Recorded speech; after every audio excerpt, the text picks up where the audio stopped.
crier, c'était lors d'une dispute. Enfin, ce n'était plus une dispute, mais plutôt un combat de cris pour se faire entendre. Et c'est plutôt paradoxal et étrange à dire, je ne me souviens de rien. De rien de ce que j'ai dit et de rien de ce qui m'a été dit. Pourtant, au vu des décibels de nos voix, qui se rapprochaient plus d'un champ de bataille de 39-45 qu'une argumentation entre deux personnes adultes, cela aurait dû me marquer. Il est vrai que dès sa naissance, l'homme a la capacité de crier. Crier quand il pointe le bout de son nez. Crier maman quand il se fait mal. Crier pour une cause. Ce serait alors hypocrite, voire même absurde de ma part, de nier la faculté de l'homme à crier. Faut-il crier plus fort? Ce sont toutes ces figures historiques qui me viennent à l'esprit. Ces figures qui ont osé élever leur voix et crier plus haut et plus fort que tout le monde, pour faire entendre leur cause. Je le conçois et je le reconnais, Simone Veil, peut-être, s'il n'avait pas osé élever sa voix, n'aurait peut-être pas obtenu le droit à l'avortement pour les femmes, face à ces parlementaires qui étaient inattentifs.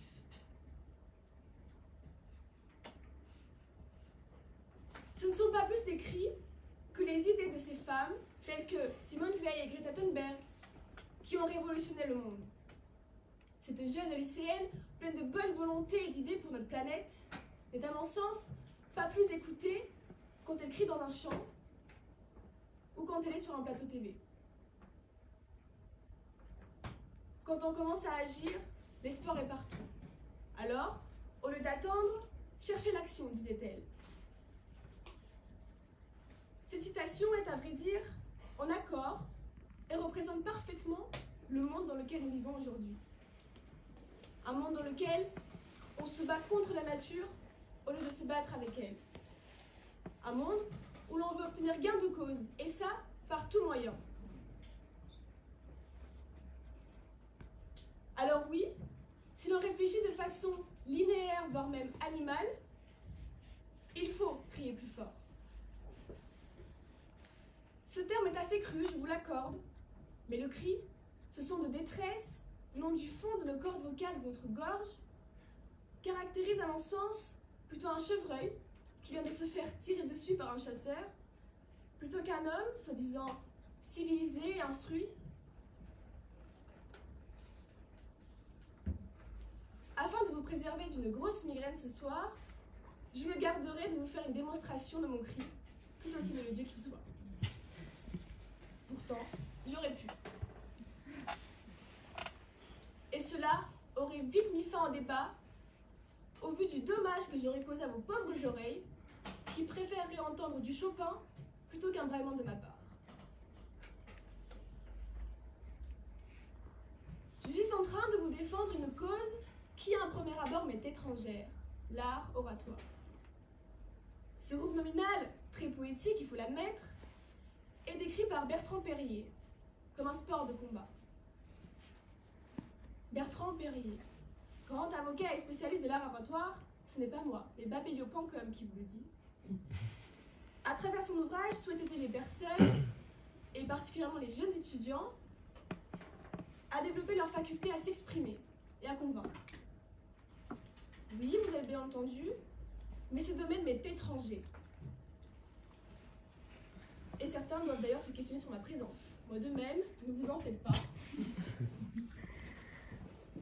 Et pourtant, je commence à apprécier ce moment avec vous. Ce moment de partage, mais aussi de silence. D'ailleurs, j'y pense, Hélène Keller, plus communément connue comme la fille aveugle, sourde et muette. Vous visualisez peut-être déjà mieux de qui je parle. Pour les autres, vous allez vite comprendre. Privée de paroles, de sons et d'images pour parler crûment. Cela me paraît, mais insurmontable. Il vous arrive aussi, non, tard le soir, dans votre lit, à vous imaginer des scénarios de vie. Aussi difficile que ce soit, je vais vous en partager un. Je me suis imaginée à la place de cette petite fille, mais je ne me suis pas vue vivre. Et pourtant, elle a réussi mieux que tout le monde à communiquer. Grâce à des méthodes pédagogiques, de l'attention et du soutien, elle écrira. Tout à ses merveilles, l'obscurité et le silence aussi. Je vais vous répéter ces mots. Tout à ses merveilles, l'obscurité et le silence aussi. N'est-ce pas assez révélateur? J'aimerais ainsi revenir sur mon premier propos. J'ai commencé par me confier à vous. Finalement, faire un concours d'éloquence se révèle être plus efficace pour moi qu'un psychologue à 50 €. J'évoquais donc ma fameuse dispute rythmée par les cris pour aller plus vite.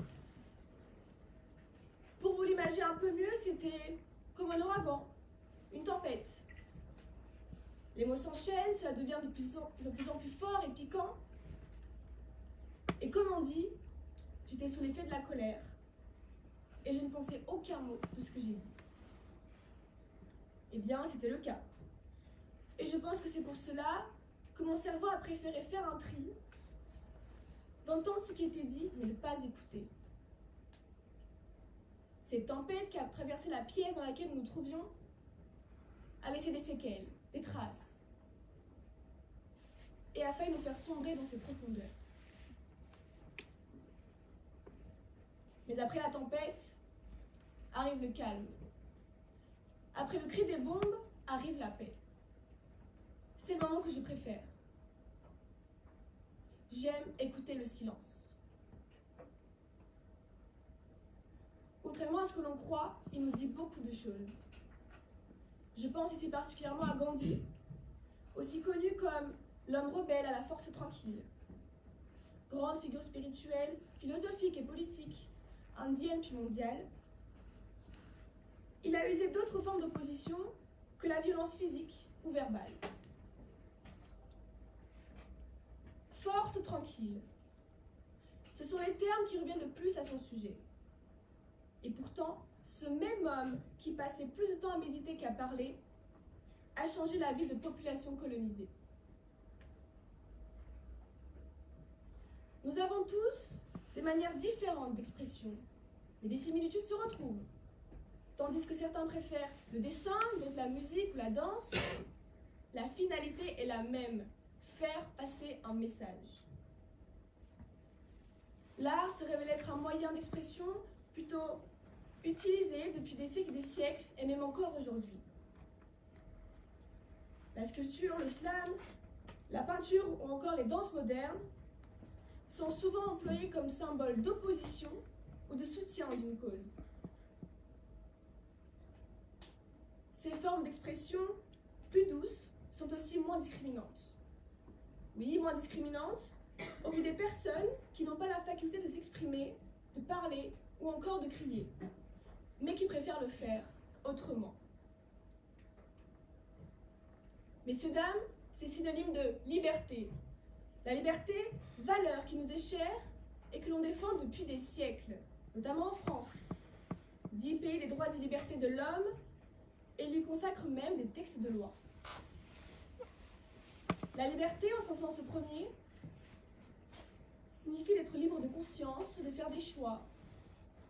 Il est alors rapide de tomber dans la facilité du cri. C'est un mode d'expression de sa liberté. Mais détrompez-vous, c'est tout l'inverse. C'est une condamnation. Qui ici se condamnerait lui-même? C'est une forme de dictature que d'imposer ses cris. Augmenter la voix pour n'en laisser aucune autre s'élever. La preuve, quand est-ce qu'on crie dans la vie de tous les jours?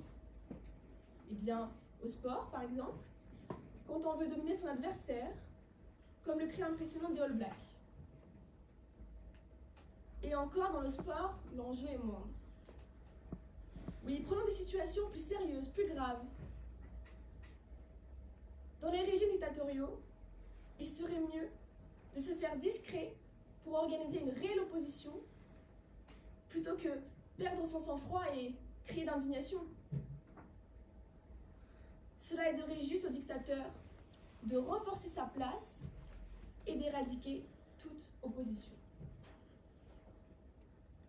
Leurs cris vont-ils arrêter la guerre?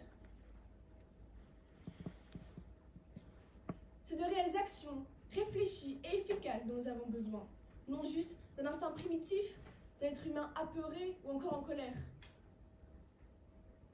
À l'échelle de l'univers, nous serons toujours insignifiants, alors à quoi bon se fatiguer la voix? De toute façon, on peut crier autant qu'on veut, personne ne nous entendra dans le néant.